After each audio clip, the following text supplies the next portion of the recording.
Bismillahirrahmanirrahim. Assalamualaikum warahmatullahi wabarakatuh. Alhamdulillahilladzi bi ni'matihi tatimmus shalihat. Asyhadu an la ilaha illallah wahdahu la syarikalah wa asyhadu anna Muhammadan abduhu wa rasuluh. Allahumma shalli wa sallim wa barik wa an'im ala habibina wa rasulina Muhammad ibn Abdullah wa ala alihi wa ashabihi wa man tabi'ahum bi ihsanin ila yaumiddin. Pemirsa sekalian, kita bersyukur kepada Allah atas segala nikmat yang begitu melimpah yang tidak bisa kita menghitungnya. Kemudian bersolawat kepada Nabi yang tercinta sallallahu alaihi wasallam. Pemirsa sekalian yang dimuliakan Allah, membaca Al-Quran, menghafalnya, bahkan sampai pada tingkat mentadabburinya adalah bagian dari mengamalkan isi Al-Quran.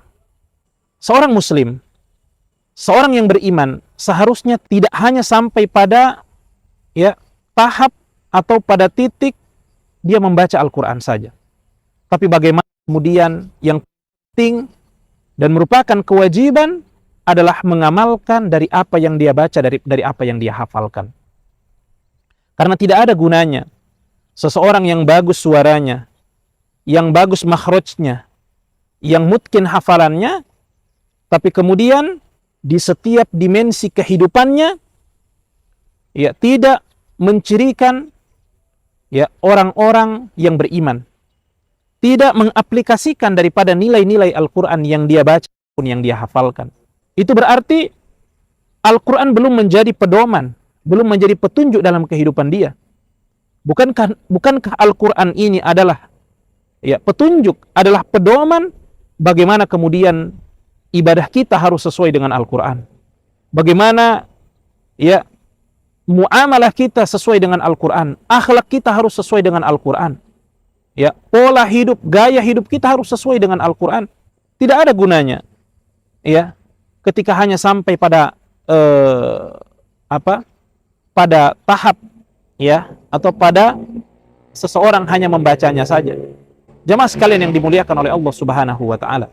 Maka bagaimana mungkin seseorang yang baca tentang larangan minum khamar, tapi kemudian dia masih melakukan atau minum minuman keras, dia masih mabuk-mabukan.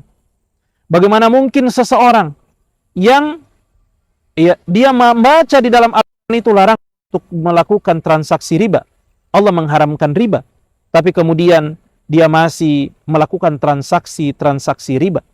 Bagaimana mungkin seseorang yang membaca ayat-ayat Al-Quran tentang larangan durhaka kepada kedua orang tua, tapi kemudian dia masih menyakiti ibu bapaknya, tapi kemudian dia menzolimi kedua orang tuanya yang melahirkan, yang membesarkan.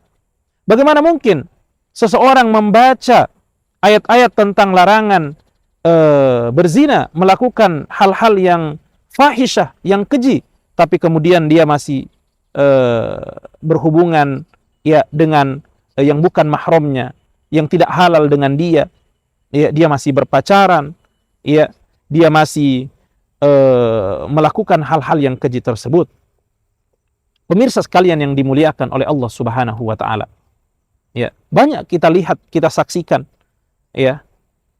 orang-orang masyarakat di sekitar kita, bagaimana kemudian mereka bisa membaca Al-Quran, tapi ternyata itu hanya sampai di lisan-lisan mereka, tapi tidak dia buktikan dalam kehidupan dia sehari-hari, tidak dia buktikan nilai-nilai Al-Quran itu dalam kehidupannya, baik dalam muamalahnya, dalam ibadahnya, akhlaknya, pola hidup, gaya hidup, dan seterusnya. Maka tidak ada gunanya jamaah sekalian yang dimuliakan oleh Allah Subhanahu wa taala. Bukankah orang yang pertama kali akan dilemparkan ke dalam api neraka, salah satunya adalah qari'ul Quran,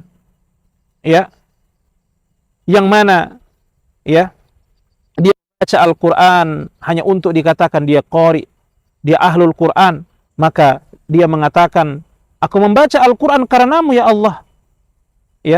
Tapi kemudian Allah mengatakan, kazab, kau berdusta.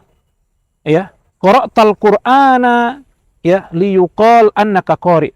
Ta'allamtal ilma liyuqal annaka alim. Kau belajar Al-Quran hanya untuk dikatakan alim. Kau membaca Al-Quran hanya untuk dikatakan qari, ya. Lalu kemudian dilemparkan dia ke dalam api neraka.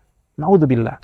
Jemaah sekalian yang dimuliakan oleh Allah Subhanahu wa taala. Oleh karena itu berarti ya ketika orang jauh aplikasi ya Al-Quran itu di dalam kehidupannya, di dalam dirinya, maka itu artinya Al-Quran itu belum masuk ke dalam hatinya. Ya, makanya Al-Quran itu adalah hidayah bagi orang-orang yang bertakwa, dan takwa itu letaknya ada di sini. Ya, letaknya ada di sini. Perlu kita membersihkan hati kita. Ya, perlu kita memperbaiki ketakwaan kita agar kemudian kita mudah untuk menjalankan Al-Quran itu sendiri. Ya, mengapa berat seseorang menjalankan Al-Quran, mengaplikasikan nilai-nilai Al-Quran dalam kehidupannya? Karena Al-Quran itu belum masuk ke dalam hatinya. Ya, dan hati yang kotor akan sulit ya untuk bisa ya kemudian mencerna, ya, untuk kemudian bisa meresapi bagaimana kemudian dia aplikasikan ayat-ayat yang dia baca tersebut. Oleh karena itu jamaah sekalian yang dimuliakan oleh Allah Subhanahu wa taala, bulan Ramadan ini adalah bulan yang tepat untuk kita membersihkan hati ya dari segala noda dan dosa dengan zikir kepada Allah, dengan baca Al-Qur'an, ya, dengan beristighfar kepada Allah Subhanahu wa taala, ya, agar kemudian hati kita bersih, agar kemudian betul-betul ya kita bisa mengamalkan isi Al-Qur'an. Karena definisi daripada takwa itu sendiri sebagaimana dikatakan oleh para ulama adalah al-amalu bitanzil, adalah mengamalkan isi Al-Qur'an itu sendiri. Ya, semoga bulan yang mulia ini, bulan Ramadan ini, menjadi bulan pembersih hati-hati kita, agar kemudian kita bisa menjadi pribadi-pribadi yang bertakwa.